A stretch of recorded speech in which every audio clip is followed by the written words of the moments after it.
É preciso dizer que, para a maioria, a vida era bastante cruel ao longo dos 1000 anos conhecidos por nós como a Idade Média. Mas as condições na Europa medieval não apenas variavam, elas oscilavam de um extremo ao outro dependendo do século, do local e se você nasceu na nobreza, numa família de proprietários de terra ou de trabalhadores. Houve épocas em que a vida era mais tolerável, com boas colheitas, barrigas cheias e alguma esperança de melhores condições e oportunidades. Em outros, calamidades se acumulavam uma sobre a outra, onde a fome e as doenças, muitas vezes causadas pela guerra, tornavam a vida miserável. Portanto, no que diz respeito a períodos toleráveis, o século XIV não foi um deles. Antes de começarmos o episódio de hoje, quero mostrar algo que muitos de vocês vão gostar. Se ao ver um mapa medieval você pensou, sim, isso parece uma representação fiel do mundo. Mesmo vendo um monstro marinho devorando um navio, vai gostar disso. Esta é a coleção Great Explorers Maps da 55 Maps. Esses mapas detalhados registram viagens famosas da Era das Descobertas, quando exploradores buscavam descobrir o que havia além do horizonte. E às vezes descobriram bem continentes inteiros por acidente. Você pode acompanhar as jornadas de Colombo, Fernão de Magalhães e Américo Vespúcio, visualizando rotas, paradas e o impacto histórico de cada expedição. A coleção também inclui mapas históricos restaurados da época, mostrando como as pessoas entendiam o mundo há séculos e como às vezes estavam espetacularmente erradas. Como alguém que passa muito tempo estudando história, eu adoro ver esses mapas antigos ganhando vida novamente com esse nível de detalhe. Disponíveis em estilos vintage, moderno e 3D, como downloads digitais ou quadros impressos profissionalmente. Se você quiser dar uma olhada mais de perto, atualmente há um desconto de 20% no Kickstarter disponível através do link na descrição abaixo. E agora, vamos ao episódio de hoje. Bem-vindo ao Medieval Madness.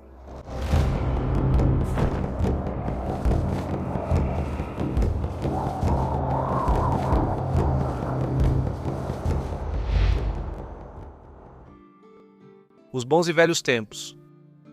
O que agravou a situação foi que os 100 anos anteriores, ou seja, o século XIII, haviam sido muito bons. Na Europa Ocidental e Central, as populações prosperaram, a agricultura avançou e as tensões políticas pareciam ter chegado a um impasse. Depois do caos da Alta Idade Média, isso parecia quase estabilidade, ou pelo menos seu equivalente medieval. No campo, ferramentas agrícolas melhores, arados mais pesados e o uso crescente do sistema de rotação em 3 campos resultaram em colheitas mais abundantes. Claro, ainda havia fome, mas a inanição deixou de ser uma companheira diária para se tornar uma visitante ocasional. As cidades se expandiram e o comércio prosperou, tornando o século XII uma época próspera para mercadores e artesãos que podiam ganhar um bom dinheiro com suas habilidades. A guerra ainda existia, mas tendia a ser pequena, local e educadamente sazonal, do tipo que podia fazer um camponês perder sua colheita durante um ataque, mas evitava a destruição generalizada dos séculos posteriores. As doenças sempre estavam à espreita, mas as pragas apocalípticas ainda não haviam chegado. E havia também a confiança cultural. Catedrais eram erguidas, sistemas legais reformados e surgiam as primeiras universidades. A expectativa de vida ainda era curta, mas para aqueles que sobreviviam à infância, havia pelo menos a confortável ilusão de que o amanhã seria igual a hoje, um luxo raro na Idade Média. Caiu uma chuva forte. Assim que o século XIV apareceu, havia um frio de verdade no ar. Deve ter parecido um presságio da miséria que estava por vir. O Mar Báltico congelou completamente, não uma, mas 2 vezes, em 1303, e novamente entre 1306 e 1307. A Europa, então, suportou uma sequência de tempestades fora de época, ondas de frio, chuvas torrenciais e a elevação do nível do Mar Cáspio. Ninguém na época sabia que estavam à beira do que hoje chamamos de Pequena Idade do Gelo, uma investida de séculos de clima imprevisível, causada pelo avanço das geleiras polares e alpinas. Nem as pessoas da época percebiam as consequências que se aproximavam, enquanto a comunicação com a Groenlândia falhava e os assentamentos nórdicos sumiam. A Islândia perdeu suas colheitas de grãos e a Escandinávia viu as suas diminuírem até sumirem. Mas as pessoas não precisavam de termos científicos para perceber os problemas. Eles sentiam o frio nos ossos, viam o sol sumindo dos campos e notavam com temor de fazendeiro a única medida que importava. A estação de crescimento havia encurtado. E na Idade Média, uma estação de crescimento mais curta era menos um incômodo e mais um aviso de que a fome estava a caminho. A piora do clima foi desastrosa para uma população que já havia levado a agricultura medieval ao seu limite. Por volta de 1300, a Europa já havia aproveitado todo o pedaço de terra que conseguia tornar produtivo.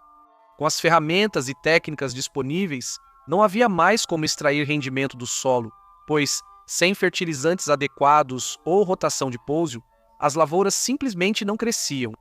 O comércio não oferecia salvação. O comércio medieval era muitas coisas, mas não estava preparado para transportar grandes quantidades de grãos por longas distâncias. Só regiões com acesso por água conseguiam transportar alimentos em grande escala, enquanto cidades e vilarejos do interior viviam precariamente do que produziam ao redor. Quando esses suprimentos falhavam, os habitantes não lutavam tanto quanto simplesmente morriam de fome. O boom populacional do século anterior já havia superado a produção agrícola, deixando as pessoas subalimentadas e perigosamente vulneráveis. Agora, a fome se transformou em horror. Circulavam relatos de pais comendo seus próprios filhos e de pobres na Polônia, cortando cadáveres enforcados para comer. Como se a fome não fosse suficiente, a disenteria varreu a população enfraquecida, um contágio que acumulava miséria sobre miséria, enquanto fomes locais continuavam surgindo de forma intermitente. Desgraça iminente. Nas 2 primeiras décadas, 4 eventos de mau agouro aconteceram em rápida sucessão, cada um sinalizando que o século realmente não iria melhorar. Primeiro foi o ataque ao Papa Bonifácio VIII por Filipe IV da França, conhecido como o Belo. Após uma grande briga por causa do clero não pagar impostos, Filipe acusou o Papa de crimes como sodomia e feitiçaria, e em resposta, Bonifácio excomungou o rei. O conflito culminou com o Papa, de 86 anos, sendo capturado pelos agentes do rei em 1303 e, consequentemente, morrendo de choque. Com o Papa francês Clemente V, o papado foi transferido para Avignon, na França. Em terceiro lugar, veio a queda dos Cavaleiros Templários, iniciada por Filipe IV. Uma mistura espetacular de paranoia inflamada e política de um rei que estava profundamente endividado após anos de desventuras militares e gastos extravagantes. Suprimir os templários foi uma maneira de apagar suas dívidas e eliminar a poderosa ordem. Então, Filipe fabricou acusações e na sexta-feira, 13 de outubro de 1307, ele organizou prisões e deu início a uma campanha que desmontaria uma das instituições mais formidáveis da época. Considerados culpados de crimes graves, como heresia e práticas homossexuais, muitos templários foram queimados na fogueira e a ordem foi dissolvida. Finalmente, em 1320, ocorreu a Revolta dos Pastoraux, ou a Cruzada dos Pastores, um levante de pastores e fanáticos que começou no norte da França. O que começou como um movimento contra muçulmanos na Espanha virou massacre de centenas de judeus e leprosos. Juntos, esses episódios formaram uma espécie de abertura apocalíptica, um aviso das verdadeiras catástrofes que viriam no século, embora, em 1315, os medievais já estivessem experimentando a devastação em seu auge. A Grande Fome se anunciou na primavera de 1315, quando as chuvas chegaram e se recusaram a ir embora. Elas caíram com tanta persistência que os cronistas as compararam ao dilúvio bíblico. A população da Europa havia crescido a tal ponto que a terra só podia sustentá-la quando tudo ia bem, e à medida que as colheitas fracassavam em todo o continente, toda a região passou da subsistência para a fome. As quebras de safra se estenderam por todo o ano de 1316 e só deram trégua após a colheita de verão de 1317. A recuperação completa só veio em 1322, quando toda uma geração já havia aprendido a temer os céus. O desastre, porém, não se limitou a celeiros vazios. O gado enfraquecido sucumbiu a doenças e a consequente grande peste bovina, dizimou até 80% das ovelhas e do gado da Europa. Foi um apocalipse do gado, com campos sem animais para puxar o arado, vilarejos sem leite. Os anos que se seguiram foram marcados por extremos, crimes, doenças e morte em massa. Canibalismo e infanticídio apareceram nas crônicas, notas sombrias de rodapé de um continente levado além dos seus limites. O tempo mais longo. Surgindo de uma disputa feudal pelo Ducado da Aquitânia, essa guerra entre a Inglaterra e a França se arrastou de 1337 por todo o século XIV e até a metade do século XV. O conflito logo se transformou em uma enorme briga militar, econômica e política, envolvendo facções de toda a Europa Ocidental e sendo alimentado pelos primeiros sinais de nacionalismo dos dois lados.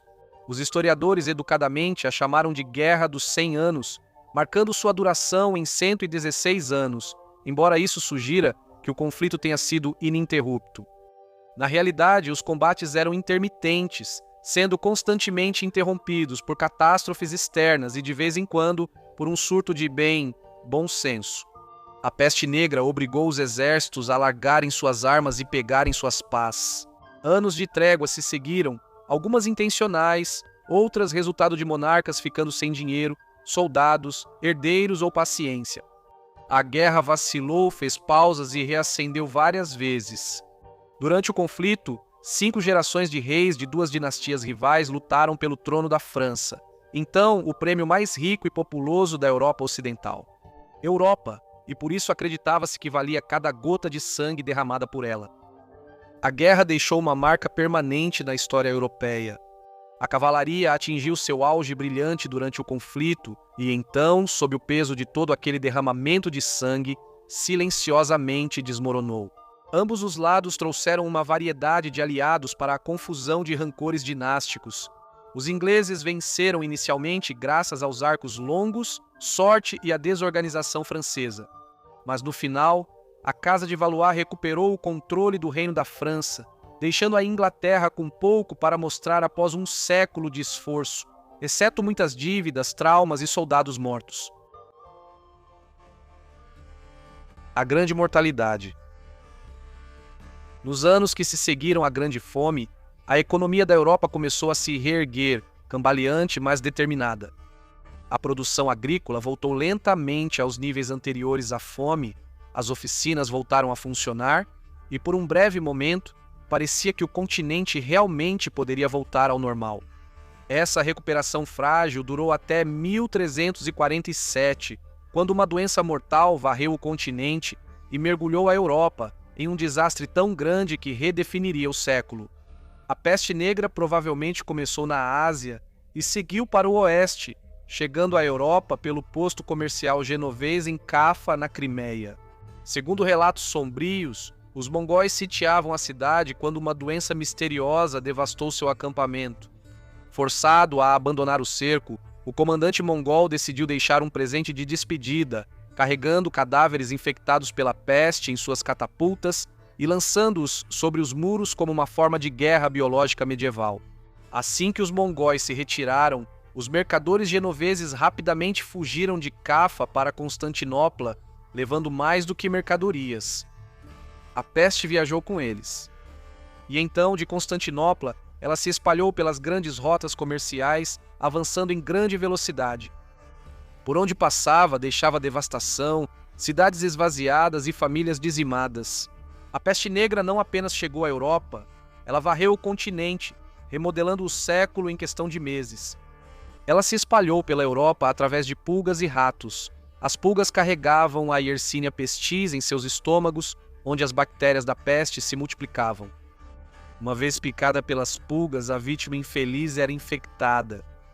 A doença normalmente devastava uma região em cerca de 1 ano, mas nesse período podia matar 1/3 da população.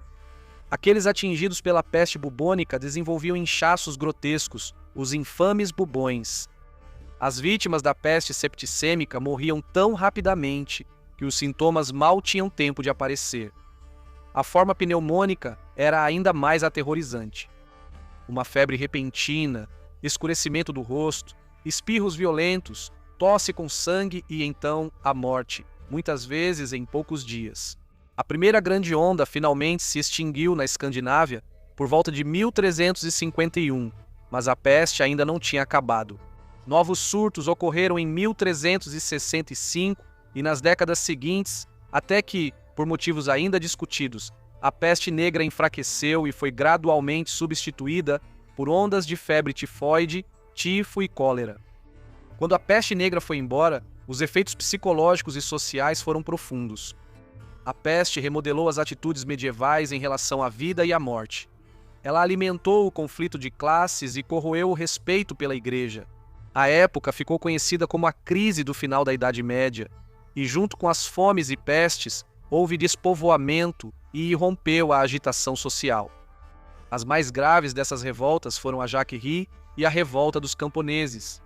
Além da Guerra dos 100 Anos, ocorreram na França a Guerra Civil Armagnac-Borgonhona, 28 anos, a Guerra Bizantino-Otomana, 52 anos, e a Guerra Búlgaro-Otomana, 51 anos. E no século XV, a Guerra das Rosas durou mais de 32 anos, causando centenas de milhares de mortes. Como se tudo isso não bastasse, a Igreja Católica estava se destruindo com o cisma do Ocidente de 1378 a 1417, já que tanto o papado de Avignon quanto o de Roma reivindicavam legitimidade papal, com vários papas e nenhuma autoridade espiritual clara. O resultado foi um mundo em que regiões inteiras sucumbiram sob o peso combinado da fome, da guerra, da peste e do absurdo político. Entre os períodos medievais, certamente a Baixa Idade Média teria sido o pior. O que você acha? Se pudesse viajar à Idade Média, de qual período realmente não gostaria de participar? Obrigado por assistir a este episódio de Medieval Madness. Eu realmente espero que você tenha gostado e, se gostou, por favor, considere se inscrever, pois esse apoio realmente nos ajuda bastante. Se quiser apoiar mais e acessar conteúdo extra, inscreva-se no nosso Patreon ou nas assinaturas do YouTube. O nível mais alto exibe seu nome no final de cada episódio, como essas pessoas incríveis que você vê agora. Obrigado a todos e voltamos na próxima sexta com mais um episódio. Tenham uma ótima semana.